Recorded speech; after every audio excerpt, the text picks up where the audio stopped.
You like what Coach Joe I like his said? approach. You do? Yeah, come on, Joe's a tough guy. Come on, man. He feeds off of See, that. He getting to know his players. Like when he see guy fall and get up or blood coming out his hair, wipe it off, stay out there. That's the type of guy he is. That's why we win in Boston. You know, those are the type of coaches and owners that I we understand. have around in our culture. I respect that. But when I see the Lakers on the ground laying there but it's for all good. minutes at a This ain't time, about the Lakers. Oh. This ain't about the Lakers, Rick. It's about the Boston Celtics in the way that they approach things. I'm a little concerned. But what? It's coming out of Boston. And we've seen some fake injuries in the past out of Boston with certain guys that get wheelchairs and fake injuries and do all those sort of things. And go out and win a championship? For all I know, Go out and win a championship? Porzingis could have pulled the wrestling move, got hit, and had the razor blade, just the boom, the fake boom. The last dude who faked injury, they won a championship too. So if this was that fake too, they probably gonna win a championship. On the way. It's on, just wrap it up, send it on down. Y'all used to fake it, huh? Send it on out. No, it's good, though. It's real good. So Jimmy Butler took a hard fall late in the first quarter of the game, game 2, and did not return to the game, suffered a pelvic contusion, and will get an MRI today. So, Rick, how much trouble are the Warriors in if Jimmy can't go? This is Leo DiCaprio in Titanic trouble. This is Russell Crowe in Gladiator trouble. This is Mel Gibson in Braveheart trouble. This is Keanu Reeves See, I in ain't John seen either Wick of those movies, but keep Chapter 4 trouble. This is Keyshawn Johnson. Yeah. I didn't see either of the movies, Carolina. Carolina trouble. You know what happened? Yeah. You know what the common denominator is there? The hero dies in all those situations. It didn't end well. So they're in trouble then, it sounds like. They are, and they can't get out of this series Without him. Jimmy Butler. And as much as I appreciate and respect the number of times that Steph Curry and Draymond Green have done this Svengali act and have gotten themselves out of difficult situations and come back against odds, I could make the case that in Game 1, they won that game because of Jimmy Butler and the game that he played, and in spite of the fact that Steph and Draymond were throwing the ball all over the place. They just were, they weren't efficient. Jimmy Butler has been, that's why he's had such a big impact on this team, is because Steph and Draymond play high-risk, high-reward basketball. Like, they can do some things that you can't see anybody else do, but at the same time, they also make a lot of mistakes. They've just always been able to cover them up. At this point in their careers, they don't make enough of the high reward plays to cover for the high risk. And what Jimmy is the ultimate efficiency player. He gets to the free throw line, he gets the other team in foul trouble, that gets the rest of the team going to the free throw line. I just looked it up. His assist to turnover ratio since he's joined the Warriors is 4-1. That is elite point guard material. And then you look at his shooting percentage and everything else. He takes care of the ball. When you turn it over, he gets it back, averaging 2 steals a game. Like, he's been that piece of efficiency and effectiveness that has made them so much better. Without him, I don't see them getting it done, even against the Houston Rockets team that maybe is as new to the playoffs as they are. You know, Paul, when I was watching the game last night, I said the same thing. I'm like, without Jimmy, they in trouble. And once he left, he played about 8 minutes of the game, and then he was gone.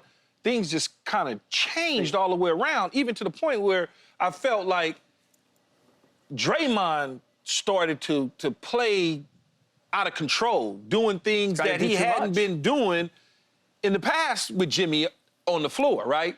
Grabbing guys, throwing them down. Like, Draymond was doing stuff that was like, man, you don't get kicked out of this game, dog.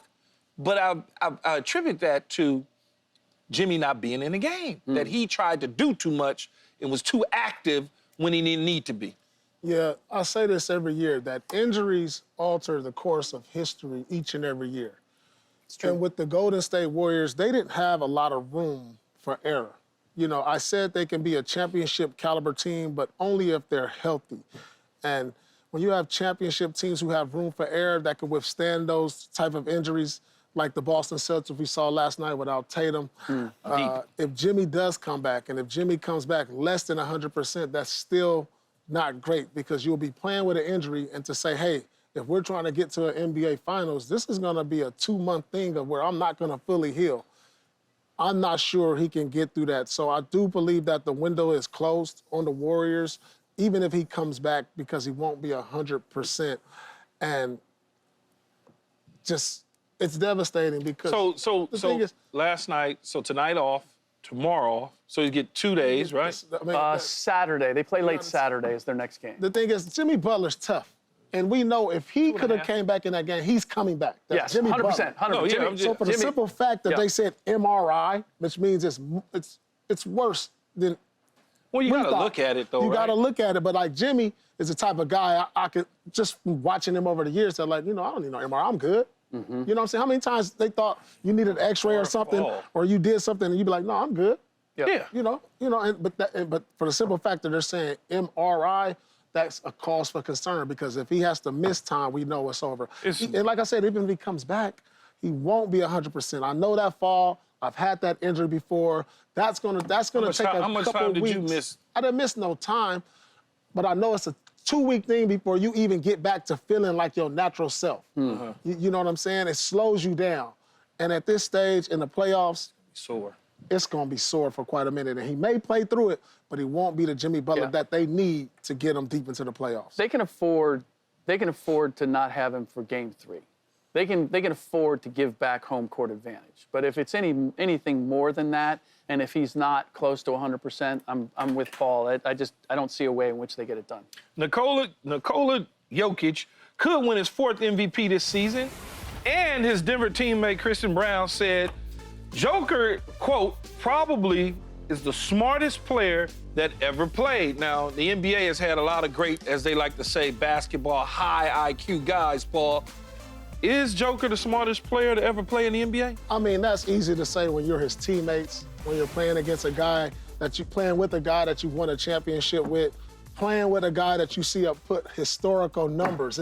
Like, you know what I'm saying? It's easy to say those things, but to say he's the brightest guy or the highest IQ or however he put it, that's hard to measure, Key. I will say this, he is probably the highest IQ center that's been around based on lack of athleticism, lack of speed, and the production he puts out there. His production is dominant. And I haven't seen a player with this type of production have this lack of athleticism. It just doesn't happen in the NBA. The last person who averaged a triple-double, Westbrook, many would consider the best athlete to ever play in the NBA.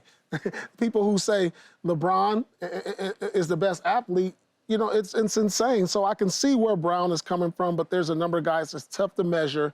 No, But he's definitely up there as one of the brightest, highest IQ players that we've probably ever seen. Rick, it's tough to measure when you're playing a position that really don't have that position in the league right now, which is center. It's really not. I mean, you got Embiid with, we ain't seen Embiid in like 9 months. So you got 2 or 3 guys. Yep. Outside of that, Well, got nothing. we've never seen a center who's a playmaker to this level.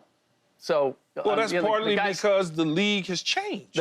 That is a big reason. And that's why I think it'd be interesting if you took, and we always have these debates, like if you took a guy from this era and you put him in another one, like if you took Jokic and you put him back in the days of all of the big men, when Shaq was Niven. roaming and all those guys, right? Look, he'll be Chuck I'm Nevitt. telling you, my first few years in the league, the big men, Greg Ostertag. They were big. They were legit. you had legit big. You had the Everybody had Kimbe, He'll be Greg Mutombo. Nah, He wouldn't be Greg more than that. Ostertag. I'm gonna give him more He'll than be that. in the mix. But you had some defensive 7-footers out there, but I would have stifled him. That was strong. All that them had car dudes, seats in though. the All back. them dudes. Man, Patrick Ewing, Shaq, Alonzo Mourning. What's the one Dikembe guy? Mutombo. What's the David one? Robinson. David No, not even. Robinson. Y'all talking about the top dudes. Yeah. What's the one dude that played for Atlanta for like 1,000 years? Big, too, big old shoulders. Kevin Willis? Kevin Willis. Kevin Yeah. Willis. You see what I'm saying? Dinosaur. You just take Strong you big old strong, just yeah. muscles coming out of everywhere. Antonio Davis. Otis Thorpe is a power forward. I mean, there was some guy. It'd be interesting to see, Yeah. the And then, matchups. we're not taking anything away from him, Still but think he still would be pretty good. Yeah. I think he'll be pretty good, and we're not taking anything away from him at all about his smarts and things of that nature. This is also Christian Brown is what, teammate. 20-something? Yeah. Like, Yeah. does he know about John Stockton? Does he know? Magic. Does he even know who Magic, Paul Michael Pierce Jordan, is? You know, How about that? LeBron Let's start there. It's 24 easy years to old. say. It's easy to say when it's your teammate. I mean, it's a nice compliment. Yeah. But the reality, and then the other part is Jokic only plays on one end of the floor. Like, that's valedictorian, but you only took half the classes. Yeah. Right? You got A's in half the classes. I wish I could have done that. Paul, who can carry their team further, Kawhi or the Joker? This is a good question, Key, because the carrying job that I seen. Because the next, they'll play OKC. Let's just say that. That's who they're going to play. And it'll be OKC. I think that's safe. Yeah, it's safe to say, right? Originally, I said Joker, but I'm leaning toward Kawhi because this version of the Kawhi that I'm seeing, it's like he's gotten better every week, and the Clippers have more depth. Joker has done it before, and Kawhi has also too. But if Denver makes it to the second round, I don't think they can beat OKC. But if the Clippers make it, I believe they have a better chance with Kawhi. Yeah, that's how I feel, too. I feel like Kawhi can cancel out the Joker on the point scale, right? But he also, on the other end, can play defense. Yeah. And he has depth. He's been there before. I mean, cancel out SGA.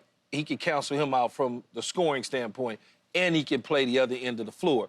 You still got James Harden, who's playing pretty good basketball right now. And then you got Zubac, who, you know, if you want to throw him in the mix, he's contributing at the level that many people didn't think he would contribute at. So I think the Clippers would probably go much further than Denver with Joker. Yeah, but you're making my point for me because you named all those guys that Kawhi plays with. Yeah. And for me, Jokic, if I look at the question who can carry their team further, Jokic just has to play a much bigger role in order for Denver to be what they are. Like, he's got to be the playmaker. He gets other guys passes. I look at Kawhi as being a brilliant soloist.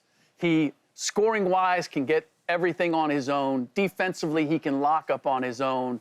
But how much of that is actually complementing the rest of his team? The guys on the Nuggets can't get theirs without Jokic. He creates so much for them as well as his own. That's where I look at, if you got to ask me between the two, I got to give it to Jokic. Yeah, and Kawhi could create his own. Most of the Clipper guys can create their own shot. Right, but it's for him as opposed to he's creating. I mean, James is the one who's kind of orchestrating for Zubac and getting guys other buckets. So that's the differentiation for me. Subscribe here to get the latest from Speak, and go watch a few segments from our other shows on FS1.